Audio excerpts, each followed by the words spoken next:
کے اندر لکھا ہوا ہے کہ اللہ اور اس کے رسول کو گواہ بنائے یا فرشتوں کو گواہ بنائے تو یہ نکاح بھی نہیں ہوگا اور بندہ بھی کافر ہو جائے گا۔ کیوں؟ اس واسطے کہ اس نے یہ عقیدہ رکھ لیا کہ اللہ کے علاوہ بھی کوئی اور علم غیب جانتا ہے۔ اب امام صاحب کا حوالہ بڑا اہم حوالہ ہے، امام اعظم امام ابو حنیفہ رحمہ اللہ کا حوالہ۔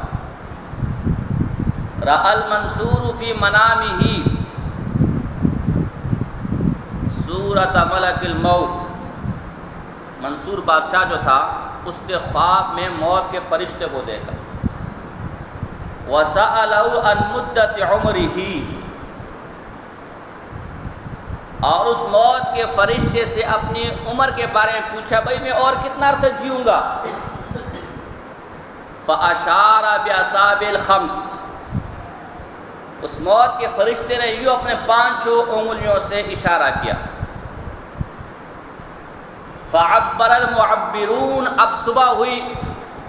بادشاہ نے تعبیر بتانے والوں کو، معبرین کو بلایا، بھائی میں نے تو رات کو خواب دیکھا، فرشتہ تھا، اس میں ملک الموت تھا، موت کا فرشتہ تھا، میں نے اس سے پوچھا بھائی میں اور کتنا عرصہ جیوں گا، اس نے کوئی جواب مجھے نہیں دیا، بس یوں اشارہ کیا، یوں 5 انگلیوں سے۔ اب تم تعبیر بتاؤ، تعبیر کیا ہے؟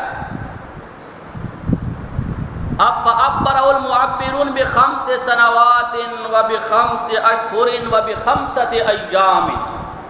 کس نے کہا بھئی 5 سال جیے گا، 5 کا مطلب یہ، کس نے کہا بھئی 5 مہینے جیے گا، اور کس نے کہا بھئی بِخَمْسَةِ أَيَّامٍ، کس نے کہا بھئی 5 دن جیے گا۔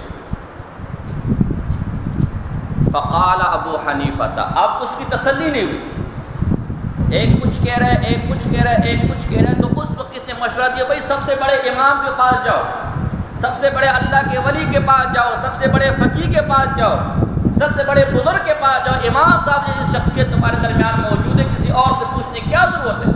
وہ تمہیں صحیح جواب دے گا۔ امام صاحب رحمہ اللہ کو بلایا، فقال ابو حنیفہ ہوا اشارۃ الی ھذی الآیہ ان اللہ عنده علم الساعۃ الی آخر۔ اے اللہ کے بندے غور کر، یہ جو 5 سے اشارہ کر رہے ہوا اشارۃ الی ھذی الآیہ، یہ سورہ لقمان کی آخری آیتوں کی طرف اشارہ ہے کہ ان 5 چیزوں کا علم اللہ کے سوا کسی کو، کون قیامت کب ہوگی کسی کو، کل کیا کھائے گا کسی کو، کل مرے گا کہاں، کسی ماں کے پیٹ میں گیا کسی کو، اور مرے گا کہاں کسی کو پتا، تو مجھ سے پوچھتا ہے کہ میں کب مروں گا۔ غور کر، ان 5 چیزوں میں سے ایک یہ بھی ہے کہ کون کب مرے گا، یہ اللہ کے سوا کسی کو علم۔ تو دیکھو امام صاحب کا عقیدہ بھی آ گیا کہ نہیں آ گیا کہ علم غیب یہ اللہ کے علاوہ کسی اور کو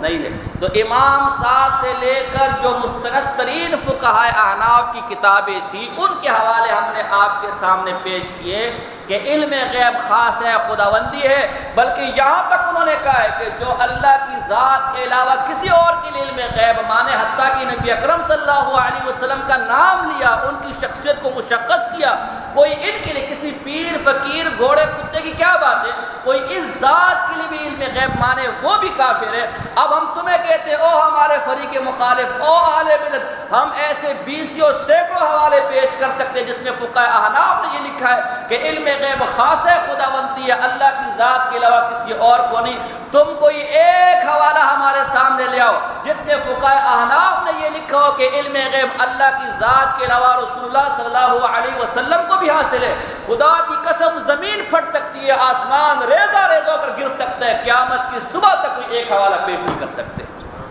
بات سمجھے، یہ چیلنج ہے ان کو کہ قیامت کی صبح تک تمہیں ہم ٹائم دیتے کوئی ایک حوالہ، 1 2 نہیں، 3 نہیں، 10 نہیں، 20 نہیں، 50 نہیں، کوئی ایک فقہائے احناف کا حوالہ لے کر آ جاؤ جس میں یہ لکھو کہ نانا بھائی اللہ کے علاوہ مخلوق کو بھی عطائی علم ہے۔ میں کہتا ہوں عطائی کا لفظ بھی لے آؤ، چلو جاؤ، اور مسئلہ میں نے آسان کر دیا، عطائی علم غیب لے آؤ، ہم ماننے کو چاہ رہے۔ جب نہیں اور یقیناً نہیں تو پھر کس بات پر اپنے آپ کو حنفی کہتے ہو؟ پھر یہ جو تم نے جھوٹ موٹ کا لکھا ہوا ہے مسجدوں کے باہر اہل سنت والجماعت احناف،